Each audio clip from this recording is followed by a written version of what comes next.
Hey everyone, this is your week 2 launch for U.S. History in the Summit Learning Platform. Most of you have started working within the course, so that's wonderful. You guys should not be too far behind. Anybody that hasn't started yet, it's okay. It's only 1 week behind and there's plenty of time to make it up.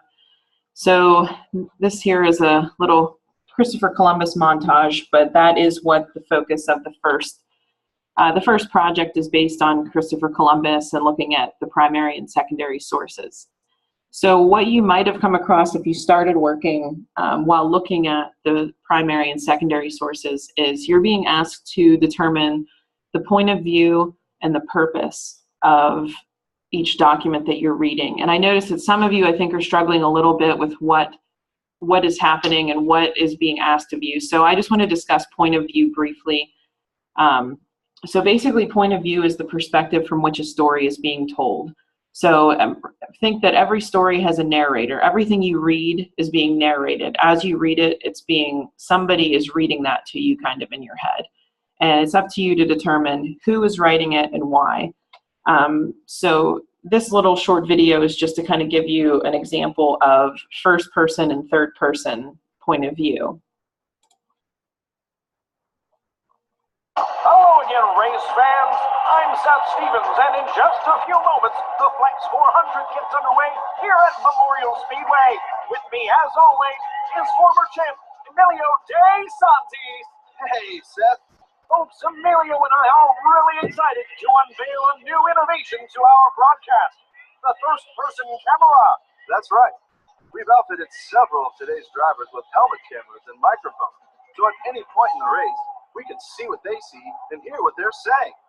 As you folks know, typically I call the play-by-play from up here in the booth. And that Bobby Mondo in the 18 car attempting to join from Rayfield Jr. And he's doing coming around the turn. It looks like he has just enough to get by him. That's some excellent third-person narration, Seth. You can tell by the words he, they, and him. Today, though, we can present a whole new point of view right from inside the car. That's right, Emilio, and it looks like the race is about to begin. Let's cut to the first-person camera in Bobby Bondo's 18 car for the start. Is it hot in here? My stomach doesn't feel so good. I'm so nervous. Which way do I turn? Like you're sick. Somebody help me? Left? That's it. Every turn is a left turn. I can remember that.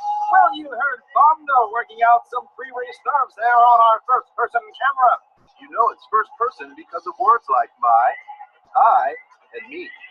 We see the race right from the driver's point of view. Pre-race jitters like that pretty common, Emilio? I'm just glad they didn't have those cameras back in my day.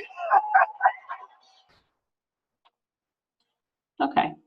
So basically, understanding third and first person narration. So if you got to the point where you were reading the Christopher Columbus poem, you'd be looking for words, the pronouns, I, me, him, her. So I think you can all probably tell right now that I don't think the words I and my were in that. So it was not a poem written by Christopher Columbus.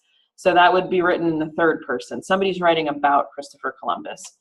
So let's just take a closer look at what's actually in the PLP or the SLP for this week. So as you can see, this little blue line is moving further to the right because you should have started working on all of this stuff in all of your courses, but we are focusing solely on U.S. history right now. So if you did not already take the Revolutionary America focus area, you'll want to do that diagnostic assessment, go through the playlist, learn the material, and then request to take that content assessment. So I know that some of you have done that.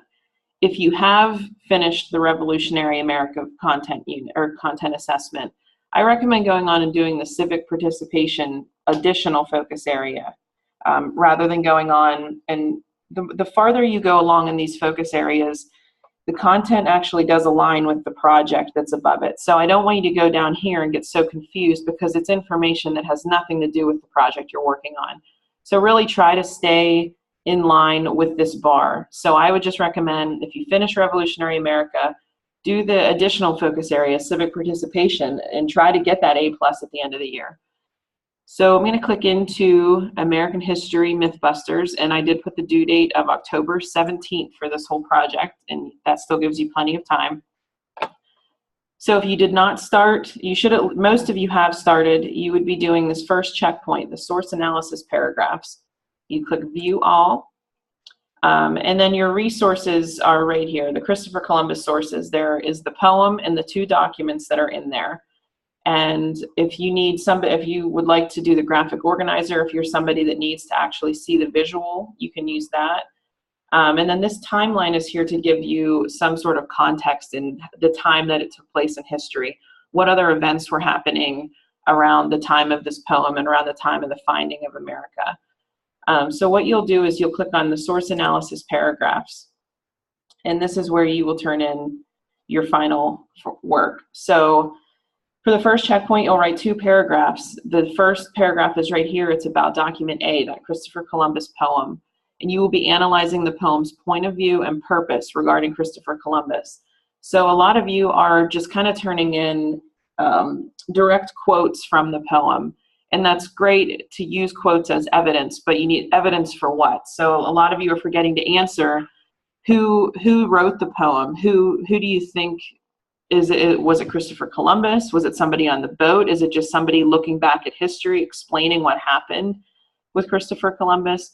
And what is the purpose of the poem? Is it to build up Columbus and celebrate his accomplishments? Is it to criticize what he did?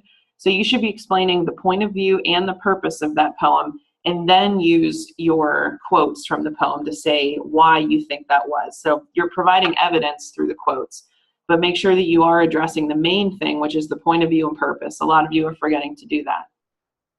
Your second paragraph will be about document B and document C, the letters from Columbus and the account by Bartolome de las Casas.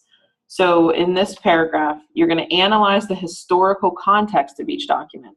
That means basically explain the history of it. What is going on in the world that document, why is that document so important to history?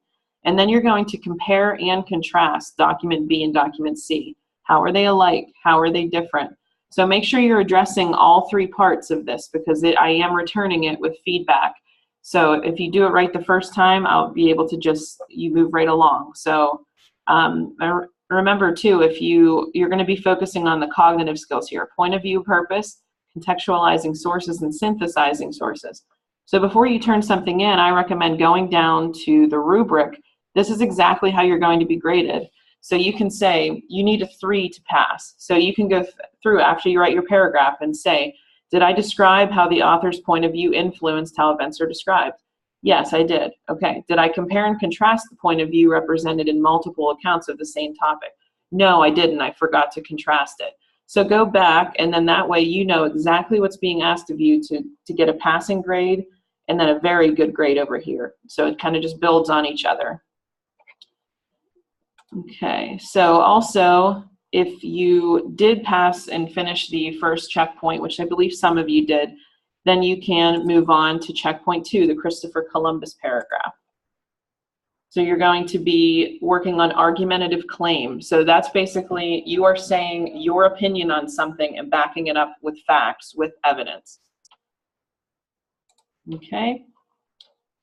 So again, basically this week then, you're going to continue working on the Revolutionary America focus area, and you can start the Civic Participation additional focus area if you're finished.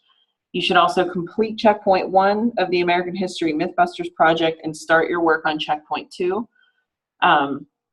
So again, with the focus areas, I would prefer to not see everybody just trying to whip through all of those focus areas. I would like you to keep the information current and relevant, and only work on the ones that I'm asking you to, because those are the focus areas that are going to help you deal with the project you're supposed to be currently working on. I think you'll get entirely too confused and just not really learn the material if you just whip through all of the focus areas. So try to stay on pace and just do what I'm asking of you each week in these launches. So if you have any other questions, you can send me a Hangout. Again, my name is Chelsea Gibbons. You can send me an email, a message through SLP, and I will get back to you. All right, have a good week.